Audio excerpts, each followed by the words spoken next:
কাজ বাদ দেখিনি কি করছে রে? ই শালা এ করছে কেন রে? ইয়া ছাড়া কোনো উপায় নাই ভাই, কালকে থেকে ওকে দেখতে পাইনি, খুব আনচান আনচান করছে, তাই ভাবছি ওনারা দিতে যাবো আর ওকে দেখে আসবো। তুই যা লাগিসি মনে হয় সত্যি সত্যি আমাদেরকে প্যাকেট করে বাড়ি পাঠাবে। আরে কিচ্ছু হবে না, তুই যা তো। আর যদি কেউ জিজ্ঞাসা করে টনি কোথায় গেছে, বলবি বাথরুমে গেছে। যেমন তুই করগা, ঠেলায় পড়লে বুঝতে পারবি।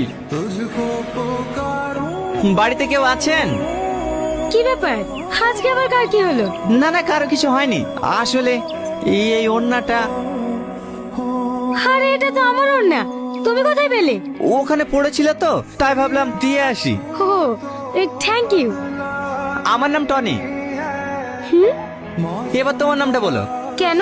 বাহ, অদ্ভুত নাম তো তোমার। মানে? এই যে বললে তোমার নাম কেন। পাগল আপনি, কারো নাম কি কেন হতে পারে? আমার নাম সালমা। এই টনি আয়, কাজ করতে হবে। আমাকে ডাকছে, আমি এখন আসি। হ্যাঁ